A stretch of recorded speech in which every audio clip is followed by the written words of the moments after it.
Hi everyone, welcome back. I wanted to try something different today. I saw this online and I thought this was such a cool idea.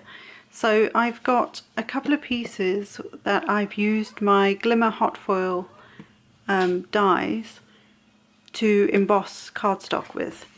So this one is one of the Christmas ones, of course.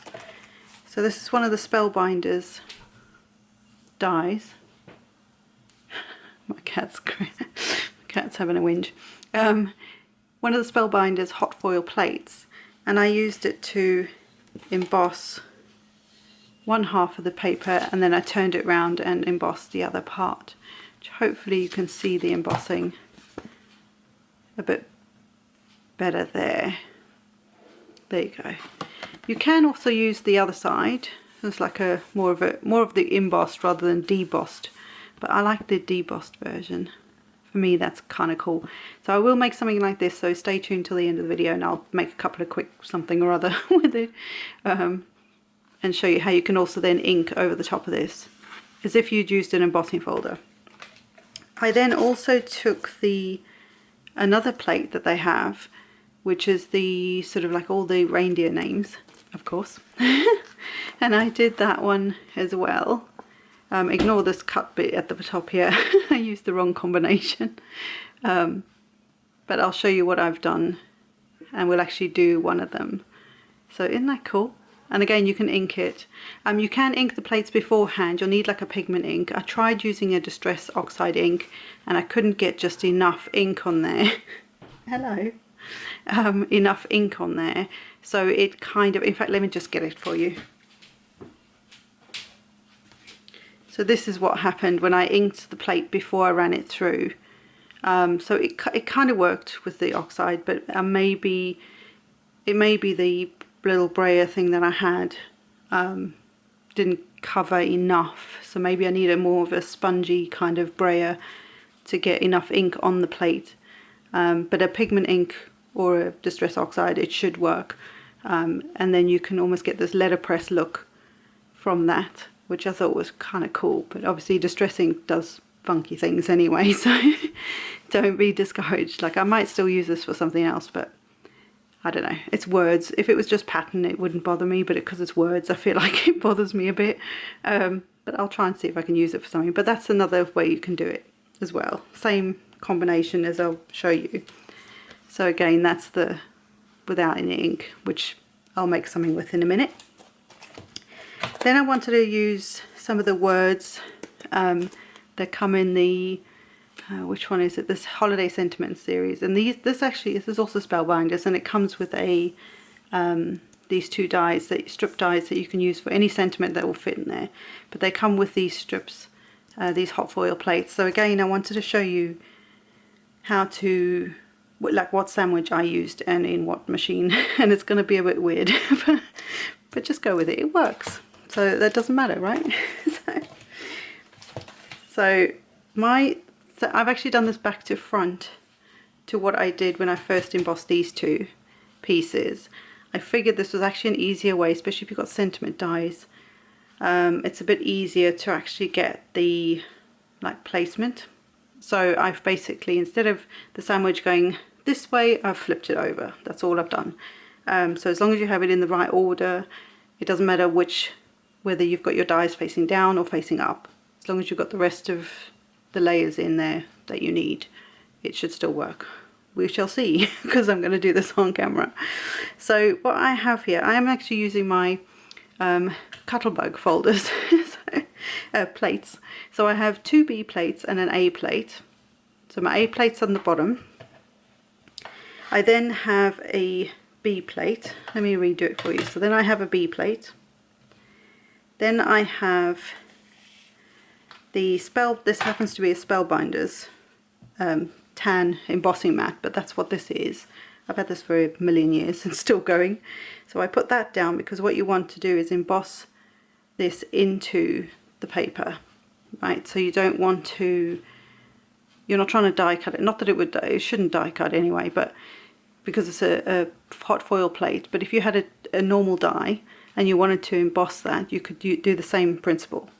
So then I have my cardstock, which is this white piece, and I've stuck each of these little sentiment hot foils face down. I've just used a bit of tape to hold them in place, but I wanted them in a line somewhat straight so I could then use the dies that go with it to cut the strips out, and that will then go onto the tan mat. So whether, like I say, whether you have this the other way around, so you could have your dies facing up, your cardstock on top, then your tan mat, and then your other plate, doesn't matter. This just was easier placement for me, so my brain functions better. So then you're going to have your second plate on the top, so this is a B plate for me.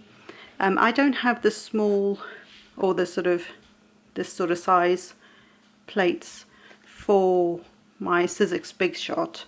I have the really long ones. So when I'm filming, or even when I'm just mucking about, I find that they're too long, and they just get a bit clumsy for me, so I prefer the smaller plates. So I have the same problem with my Gemini because the plates are so big.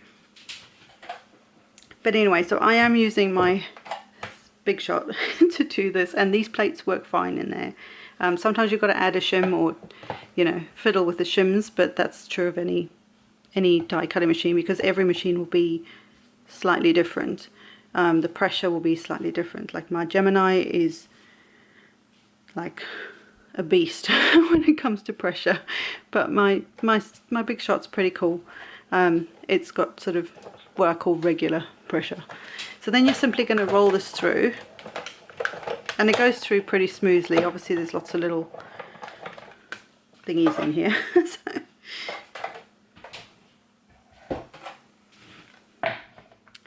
let's see if this worked. So then what you're going to do, now these will be debossed, so I'm just going to take these off.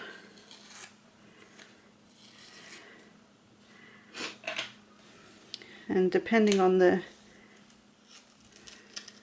somewhat carefully, depends on the tape that you've used as to how well these will come off. So let me do it this way.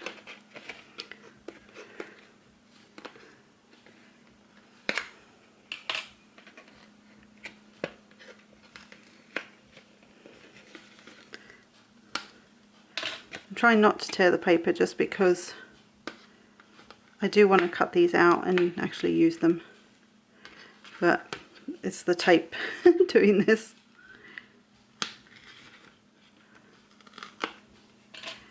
But I will still make them work.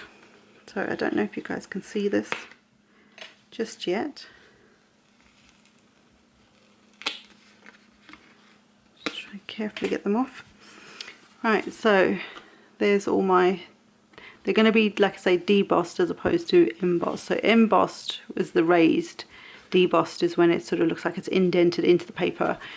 And obviously if you, for words, for patterns it's not so bad, but if any words, obviously it will be backwards. So if you want the raised side, but I think for a cool like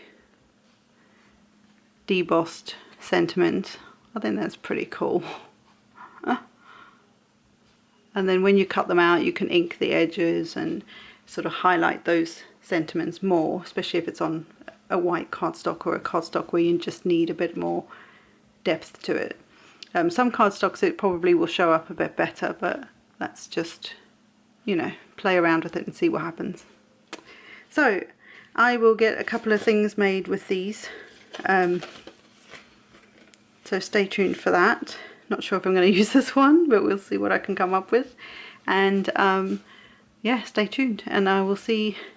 We'll see what I can make from these. So I hope this was helpful for you guys.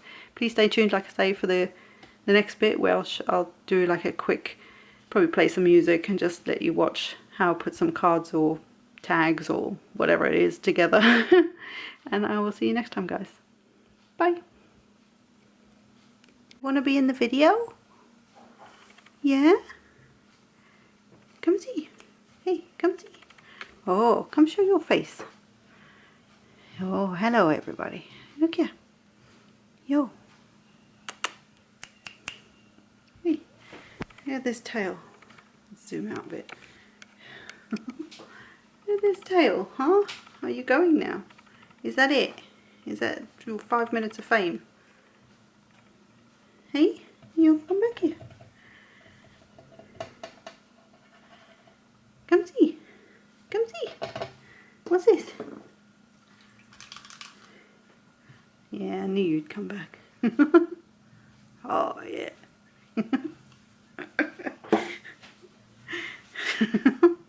You silly little thing. Oh, you're a funny little thing. Oh, you're so cute, baby. Yes, you are. Yes, you are. Hey.